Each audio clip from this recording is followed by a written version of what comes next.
Apa saja PR-PR terutama dalam negosiasi ini yang benar-benar harus menjadi poin yang tidak terlewatkan agar kita tetap bisa mendapatkan manfaat dan mitra dagang seperti Amerika Serikat? Saya pikir gini ya, kita harus fokus negosiator itu ke industri-industri yang labor intensif. Ini dulu, supaya tidak ada PHK. Ini kan bahaya nih. Tadi saya sebutkan tekstil, pakaian jadi, dan aksesorisnya, baik yang rajutan maupun non-rajutan. Tekstil itu menyerap tenaga kerja 4 juta lebih tenaga kerja. Ini potensi nih, PHK nih besar nih, paling besar ini. Ya. Kedua, industri mebel, furniture, sama perabotan misalnya. Itu 1 juta lebih. Itu kalau di total dan 6 juta lebih dan menyumbang 6 miliar dolar US tahun 2024. Ini harus dinegosiasikan. Karena kalau enggak, ini langsung kena ini. Sementara kita bilang kan, oh saya mau diversifikasi pasar, diversifikasi produk. Itu enggak mudah. Enggak datang sekejap, tahu-tahu bisa.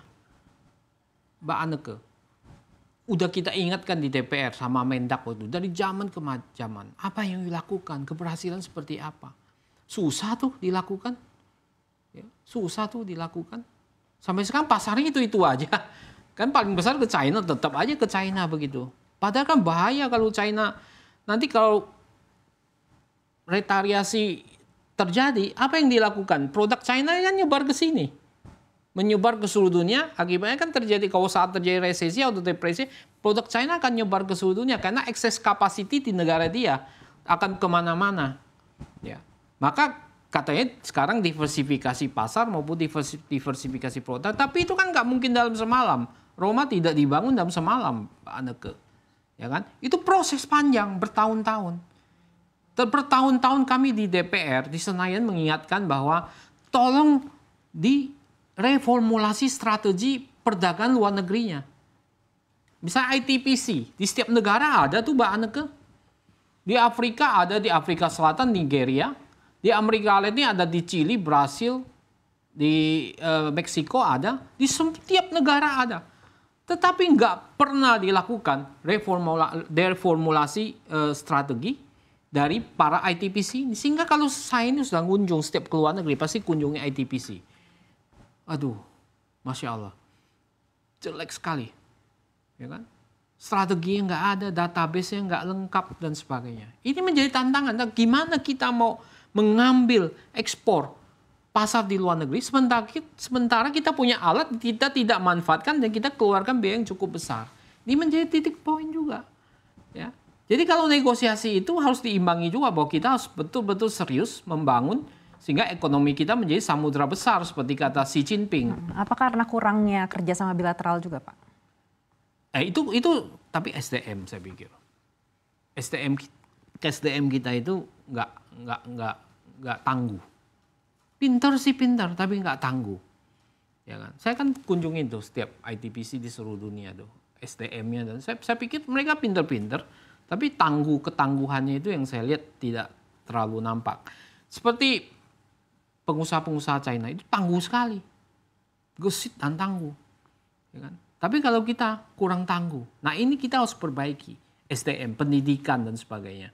Itu menjadi. Nah, fokus ke industri yang labor intensif tadi. Kita selamatkan tuh PHK ini. Kan Pak Presiden Prabowo, pemerintah ini mau cetak 19 juta lapangan kerja. Ya. Boro-boro cetak lapangan kerja, malah ada di PHK ini semua hilang. Ini berapa tekstil hilang dan sebagainya. Nah, problem utama kita karena lembaga politik dan ekonomi kita itu memang koruptif dan ekstraktif dan tadi parasit. Ya. Mau ini berantas ilegal produk. Ada masalah di bea cukai. Pak Presiden Prabowo yang ngomong loh. Kenapa bisa lewat terus ilegal produk tekstil?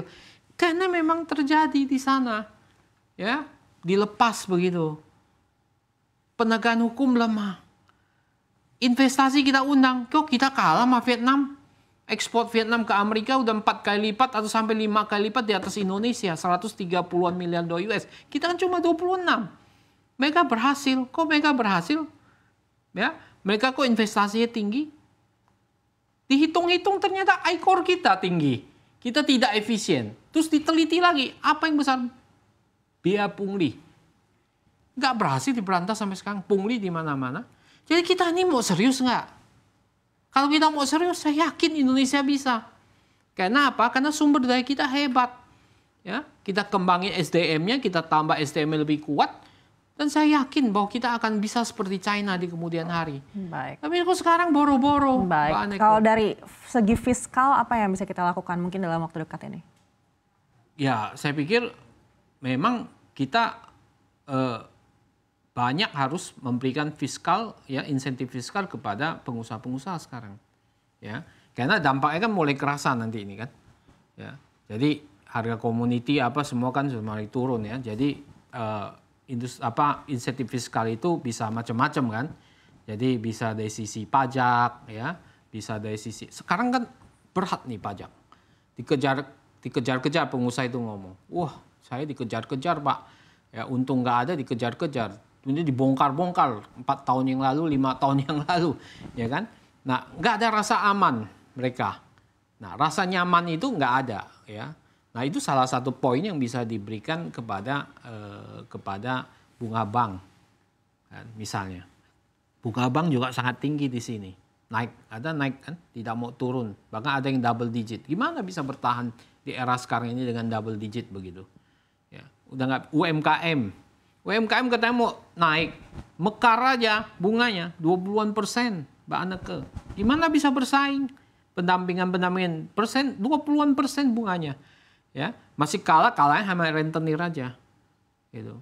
Jadi kita nggak bisa efisien juga untuk mempunyai keunggulan bersaing. Ya. Sementara negara-negara lain itu sukses melakukan diversifikasi produk sama pasar begitu. Nah ini menjadi tantangan kita ke depan begitu.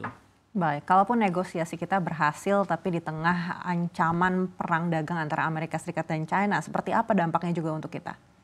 Kalau ini berlanjut, maka apa yang terjadi? Ya kan?